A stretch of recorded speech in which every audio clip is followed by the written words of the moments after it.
All right.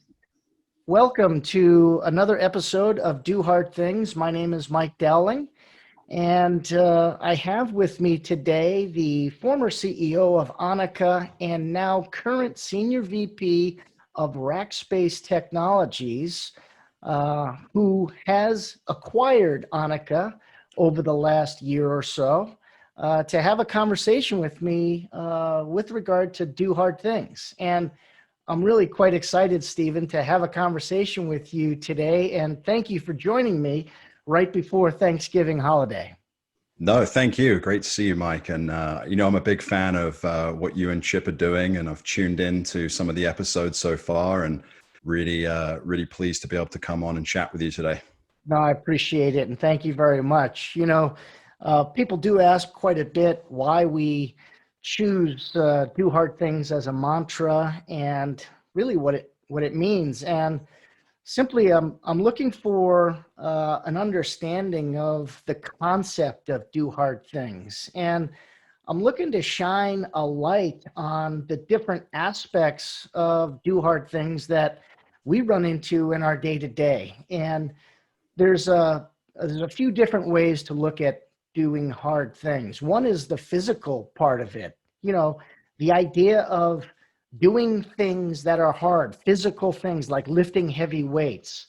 Bodybuilders do this to put resistance against their muscles, and it helps them build more muscles. So the more resistance they're seeing, the better the return that they're going to get over time.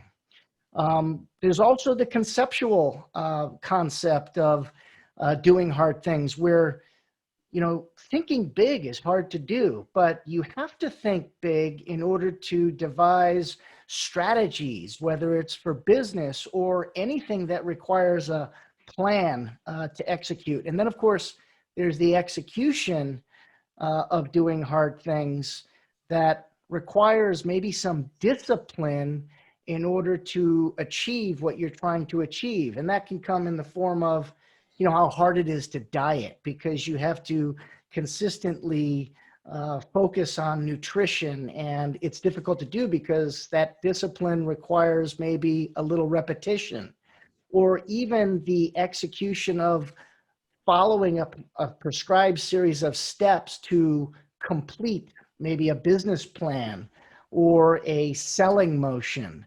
And all of these things we deal with on a day-to-day basis. And I'm curious to see how people have overcome it, either in business by being very successful at what they've done, and then how it bleeds into other parts of their lives when they do achieve some objective to maybe do something that is beyond what they've already done. And it really comes as no surprise to me, Stephen, that we are spending some time to get to know you, because since I've met you, and it's only been 4 short years, I think that you've had a great deal of experience in all of those aspects of doing hard things. And I'm really thinking that our discussion today is going to help us uncover a little bit of the story behind what you've been doing. And I'm looking forward to having a conversation with you today. Yeah, likewise. I can't believe it's been 4 years already. It's gone pretty quickly. It's gone incredibly fast, and I feel like time is moving even more quickly because there's so much exciting stuff that we're looking forward to, especially when it comes to cloud. And even the companies that you've been associated with have changed dramatically, and the opportunity, I think, is off the charts where we can go. Yep. Um, Speaking of the things that you have done, Stephen, um, this whole cloud business is not the easiest thing to understand. It's ephemeral. People, literally liken it to business up in the sky. The reality is it takes a hell of a lot of thought and execution in order to make it work. And you've been able to do something that a lot of companies haven't been able to do, which is transition from an on-prem business into the cloud. And I'm very curious, and I'm sure the listeners will be curious to hear a little bit about what really even got you into the business of cloud. Sure. Yeah, no, it's a good point. I think it's fair to say we're on sort of multiple generations now, or multiple iterations of the cloud as a concept, and certainly with the rate that people are innovating and adding new features. I mean, it's a completely different kettle of fish now than it was maybe sort of 6, 7 years ago when I was first getting in. And I actually thought I was slightly late to the game, believe it or not. But as it's happened, I was quite wrong on that, and it's been quite a wild ride, should we say, the last 7 years, and it's been fantastic to watch AWS just go from strength to strength with the platform, and to be part of that, and to have partnered up and had a successful run, and be able to work with so many great customers and so many new talented engineers that have been mastering this technology. It's been a real honor, to be honest. It's been amazing fun and a really great experience. I completely echo that, and I'm looking forward to more great fun as we go into what is it, the third decade of the 2000s. It's Yep. been an Yep. incredible 2020, and that in its own right deserves its own Do Hard Things episode. But tell me about 2012. I mean, this is where it's really started for you.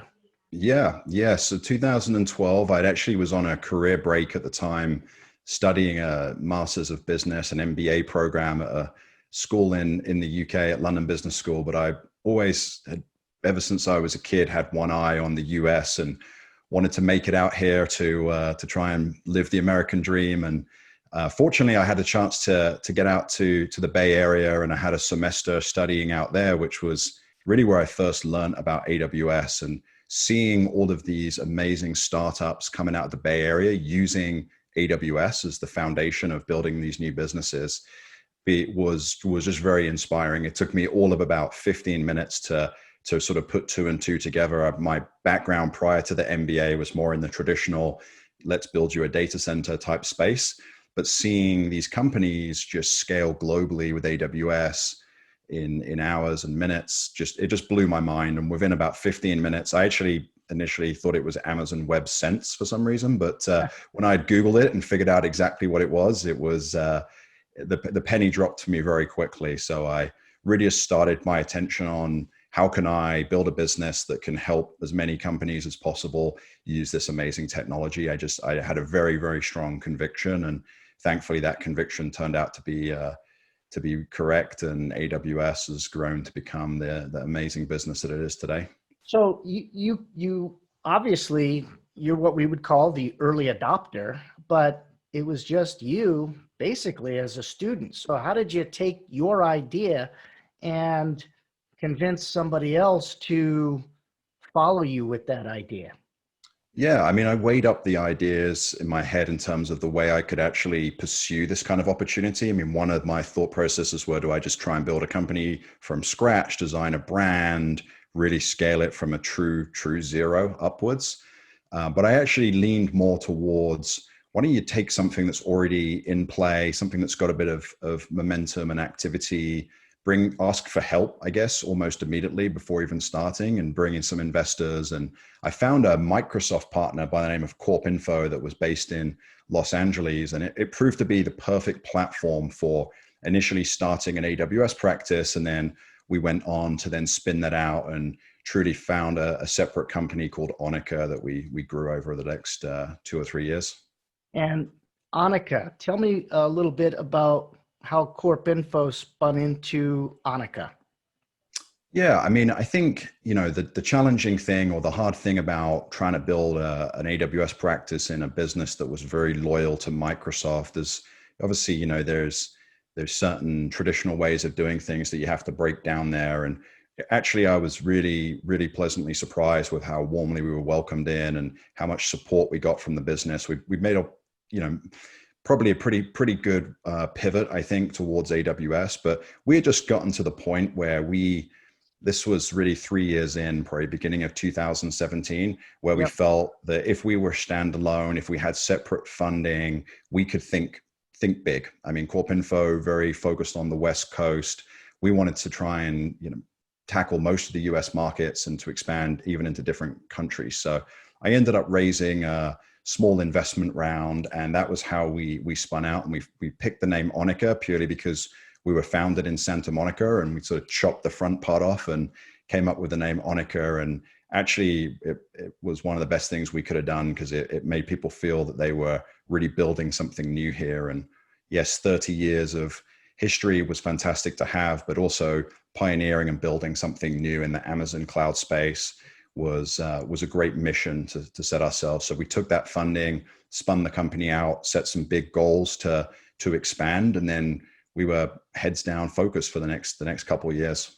Well, before we get into the expand part of the story, what you've done is not easy to do. And in fact, there's a lot of companies who had the same model that Corp Info had. How were you able to get the investors in the company to change the way that they currently were driving business, which was more of a compensation model that pays you at the end of a sales cycle, and maintenance agreements and things of that nature? You get a big check at the end of a sales cycle versus maybe getting a drip at the end of a sales cycle when you're starting to move with the cloud. Was compensation a big part of your strategy?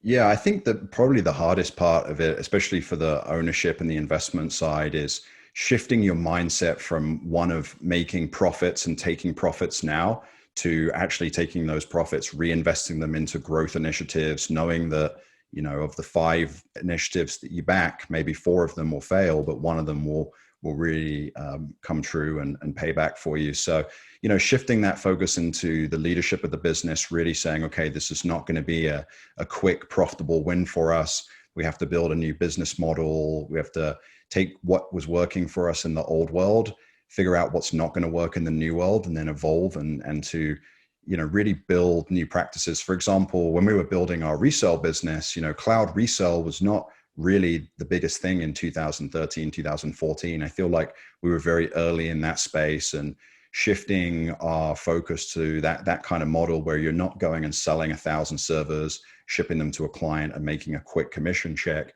but actually you're mobilizing perhaps a startup with $1,000 a month of cloud spend, and then you're nurturing that, over investing in those customers because you believe in their growth. And that was a big part of the transformation there. What's amazing is, you talk about this as if it was almost an afterthought. Yeah, this is what we thought about it, and we did it. And in reality, what you've done is incredibly difficult and has not been done very many times. And at the point where you were doing it, I don't know that nearly anybody had actually done what you were able to do. How did you deal with the idea that you've got an idea that may not really be proven, and keep it going so that others would follow along when they weren't seeing immediate success? Yeah, no, I mean, you have to have that kind of North Star, don't you? I mean, it was helpful for us because we truly believed that AWS had the best technology, and we truly believed that our customers would be better placed embracing that technology. And we really just haven't wavered from that belief ever since. But yeah, there were some other opportunities in the cloud, like, competing products, email products that were very sort of attractive businesses at the time, where you could close quick deals and build a business. But no, we were just big believers, Mike, I think, and it's difficult for me to take much credit for this because it's just, we had an amazing team. We actually ended up growing to nearly 400 people, and across the business, there was just so many talented people that were just really united by this belief of that AWS had technology that could transform and just change customers' business models, and then took a lot of enjoyment about actually seeing that. I mean, as soon as you start to see proof points from anything, and it takes a while. We're talking about fitness, it's going to take you 12 weeks to actually kind of see the benefits of any changes that you make to things like that. And as soon as we started to see results and get wins, we knew we were on the right path. And then I think it's a case of just compounding and setting yourself new goals and chasing after them. So do you believe that you were you had properly planned for this to be difficult? And because you knew that it was going to be hard, you had set the mindset that if it's going to be hard, we're going to prepare to do something hard.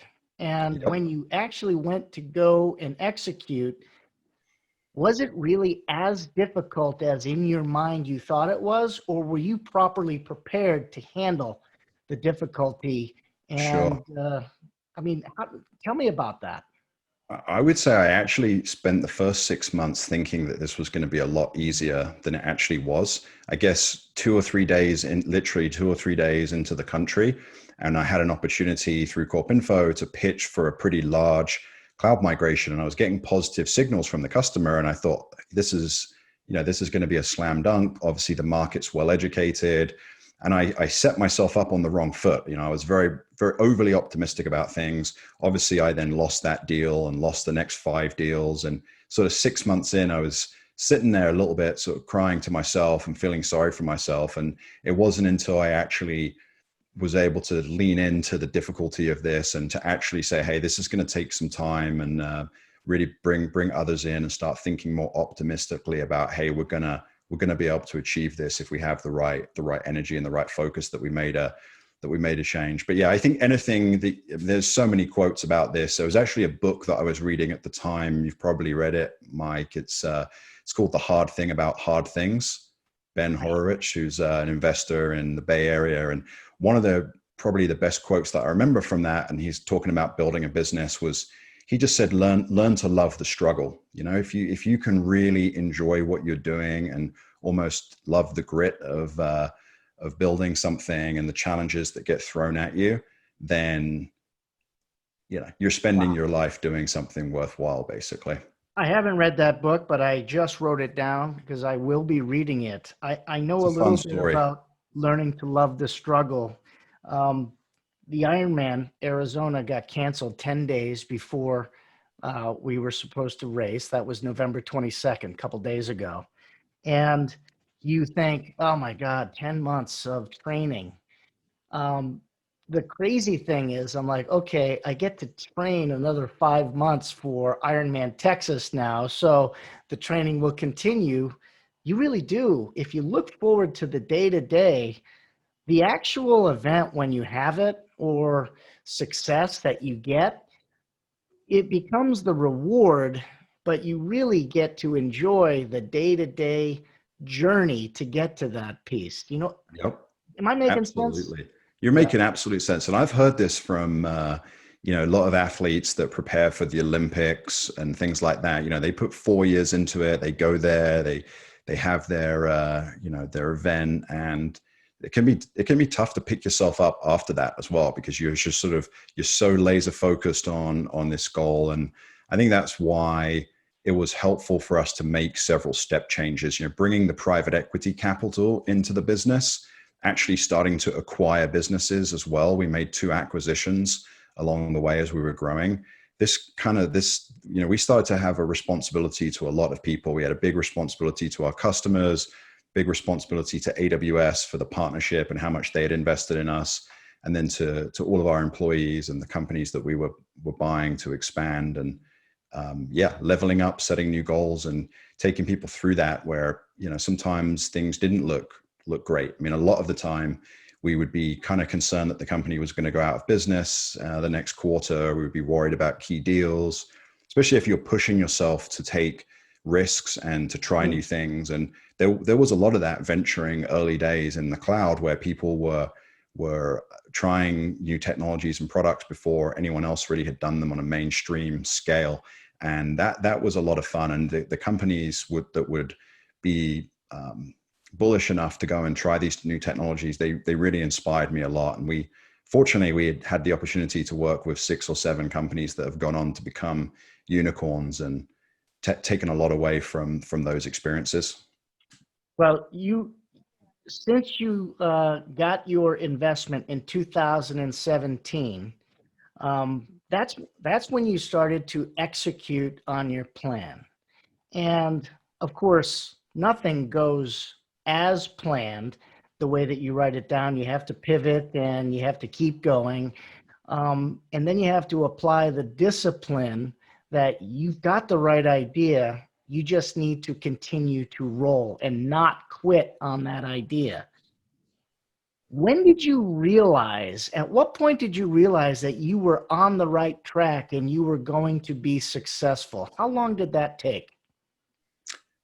Probably as we were being acquired by Rackspace. As we were selling the company, I sat back for the first time and just, when you sell a business, you typically put like 100 PowerPoint slides together telling the whole story. And when I sat back and I realized, wow, like it almost felt like we'd gotten a lot of things dialed in just across the whole business. We always had a long list of things that we wanted to go after. We would try, and I think Warren Buffett has a great idea around this. He says, like, list out the 10 things that you really want to do in life, scratch out 9 of them, pick the one that you really, really want to do, and just do that. And we did a kind of a similar process with always the goals that we went after and the things that we tried to do. But no, it wasn't until, and to be quite honest, we've been acquired by Rackspace Technologies for a year now, and things have gone really well as part of that organization now on our bigger mission. But it hasn't been until fairly recently where I've reflected just on what we did do, and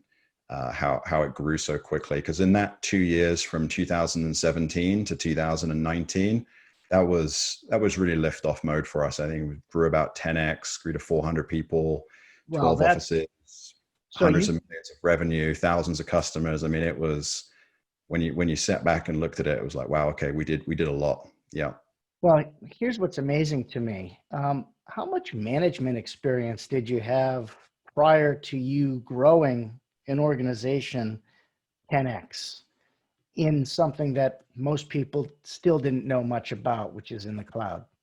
I was probably a little underqualified on paper to go after something like this. Obviously, I just had my freshly minted MBA, which, of course, some people say is probably the worst thing that you can do to actually understand how building a business. But no, I'd never hired anyone, and actually, it was initially something that I struggled with a little bit, was making good hires. But then, if there's one thing that, when I look back now, I think was a key skill for me to develop, it was curating, building teams, finding really high performing talent. And I would love to find people that really only understood about 50% of what we needed them to understand in that role, but Yeah, had a real hunger. They knew they only knew 50% of what they needed, but they were so hungry to crack that other 50%.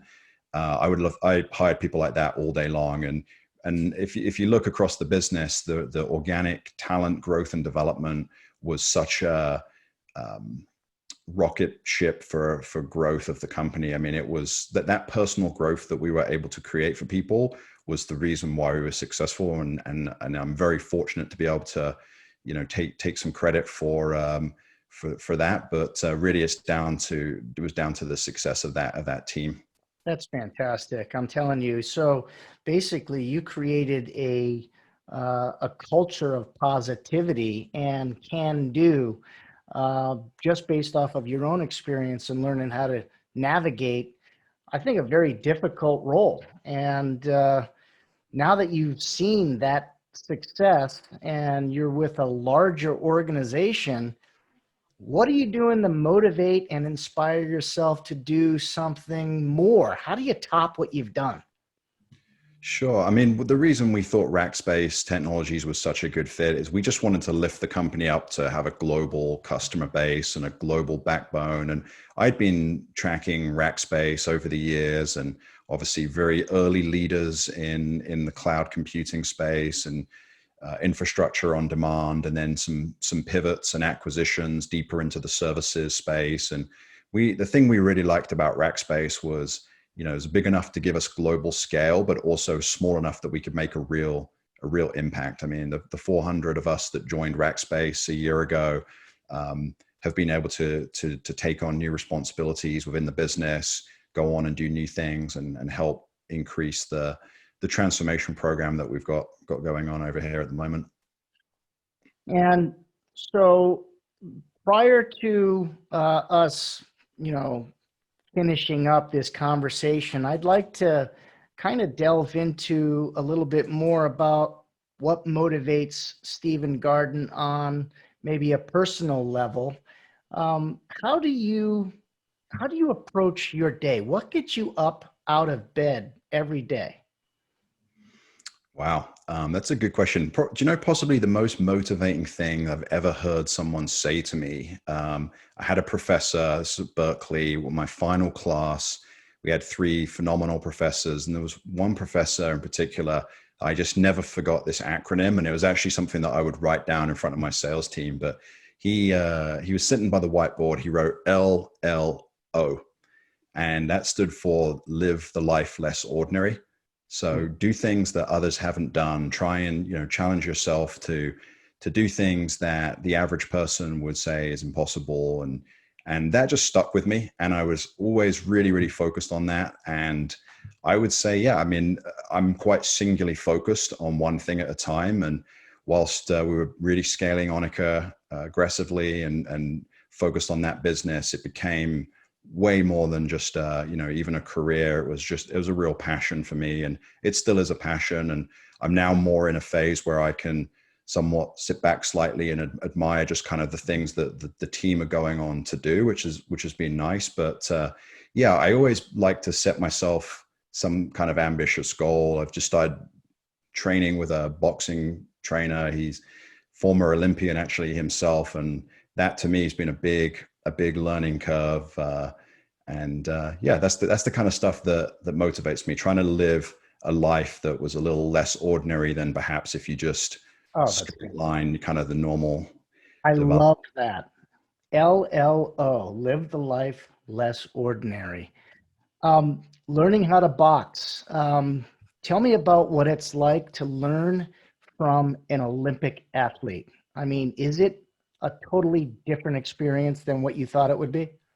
Yeah, I didn't realize he was going to be punching me back. Actually, initially I just thought I would be throwing punches at his pads, and that would be that. But straight out the gate, first session, yeah, he was punching me quite a bit. So certainly your fight or flight mechanism kicks in pretty quickly. But no, I'm always admiring and very respecting of people that take their professions to like true heights, like even musicians and artists, or you see it all the time in professional athletics and sports teams. I mean, what makes that performance be so much better than an already high level of performance? It's just fascinating to me. And when you meet these people, it's because they lean in on these hard things. It's not easy to train and prepare for an Olympics for 4 years. It's easy to sort of think that might be something fun to do, but then to actually wake up every day and do it is a whole different thing. So when you're talking with your coach, I mean, these are people that have operated at the highest levels, and they have a mindset that kind of enables them to think that way. What did you notice about his mindset that resonated with you? He was obsessed and is obsessed with consistency. I was getting it this morning. It was consistency, consistency, consistency. And then I think it's basically measuring the incremental improvements over time. So just, it's like with weightlifting as well, which I've recently started experimenting with. Every time you add a little bit more weight, and then suddenly you realize, wow, this is a whole more significant challenge than it was at the beginning, and I'm dealing with it with more comfort. So yeah, I think being consistent, showing up, and not giving up, probably Uh, what I noticed immediately. one of the things that I've seen to be true is that you have to do the work, and it's not that you have to have incredible genetic skill. It's the people that are doing the work consistently and are accurate at what they're doing that end up being able to do it when it matters most, because it becomes a reflex for you. And it's like generating a good habit. I mean, it now becomes a part of your everyday motion. And that's why I believe that if you really want to get to know somebody, you find out what it is that they like to do in their downtime. What kind of experiences do they like to have? What discipline that they employ in their own personal life? Because it often bleeds into their professional life. And then it doesn't become like work. It's more like breathing. It's just a part of what they are. And they become successful because of their commitment to the consistency. Yep. Yeah. It's funny. It's funny you say that. It reminds. So I've been fortunate to be able to have a home gym installed here just before the pandemic kicked off, which was very very lucky. But the as the were as the gentlemen were installing the gym equipment, they kind of one of them turned to me and said, "Hey, this is going to really suck, but do the work and you'll get the results." And that also stuck with me. I was like, okay, I got to make sure this doesn't just sit here gathering dust, and just got to do the work and suck it up and get the results. I love it. This is going to really suck, but just suck it up and do the work and you'll get the results. That Yep. really is what it is. It's why work is often considered a four-letter word, but we work to live. So if it's worth doing and it should be hard, then expect it to be hard. You're never going to be disappointed when it's done. You'll always feel like you've actually accomplished something, and then you get to go live. And that's the way I like to approach, my day as well. Um, Stephen, this has been an incredible conversation. I hope we have an opportunity to actually talk more about, now that Onica has become a part of Rackspace Technologies, what the next big thing that you're going to be doing as Rackspace Technologies and takes us into this new decade. I'm hoping that we have a chance to kind of talk about and reflect a little bit more about how your discipline will enable you to be successful in this role as well. Sure. Yeah, I mean, I would say in most simplistic terms, we are leaning in very heavily on cloud native. We think that the era of just moving blindly to the cloud as quickly as possible is fast sort of disappearing, and we want customers to really be able to truly build new products, change their business processes by embracing the cloud native way of things. So that's been very exciting for us. Areas like our data practices, our serverless development capabilities, application modernization. These are they're definitely the harder path for customers than just moving a VM quickly into the cloud. But the rewards are really are there for them. So educating and enabling our consultants, our sales team to be able to go and guide customers to this better promised land is where we're setly focused right now. And the global expansion is been going very well as well. We're excited about helping more companies in different parts of the world. I'm excited to actually be a part and help you see that success. We definitely value you as one of our top partners, and I'm just excited to be able to take the journey with you, Stephen. Well, thank you, because we couldn't have done it without the amazing support from individuals like yourself, Mike. I mean, it's been a partnership and a close friendship with many people. So amazing to be part of what has become AWS, and long may it continue. Because if you ever hear Andy Jassy talk about this, he really still sees this as the early innings of the cloud adoption phase. So that to me is highly motivating that we got so much of the road ahead of us still. Oh, you bet. Yeah, we're just starting. I can't wait. Hey, quick question for you. I know that Thanksgiving's not really your holiday, historically. Yep. What's your favorite meal choice on Thanksgiving Day here in the United States? I'll take some turkey. Yeah, I'll do the Canadian Thanksgiving and the real Thanksgiving in the US, and then also Christmas. So I'll do triple turkey in Okay. the closing stretch of the year. I got a couple of turkeys that we've got here at the house. One smoked, one fried. That'll Hmm. be a good one. And I'm going to smoke an 8-pound prime beef tenderloin. Nice. So we'll see That how just that going to be works. that'll be a light appetizer for you, Mike, will it? And just Well, it'll last about 2 weeks for us in this household. I'm looking forward to it. Stephen, thank you so much. Be safe this holiday season. And I really do appreciate you coming on board and doing a Hard Things episode. And I hope we have a chance to look back on this many years from now and kind of laugh about what has happened since then. And now we'll have it forever up in the cloud. Excellent. Yeah, no, thank you, Mike. Really appreciate that. I love that goal. So we'll make a meeting to review this in 5 years, see where You we're bet. at. Sounds awesome. All right, Stephen, we'll talk to you later. Be good. Cheers. Bye-bye.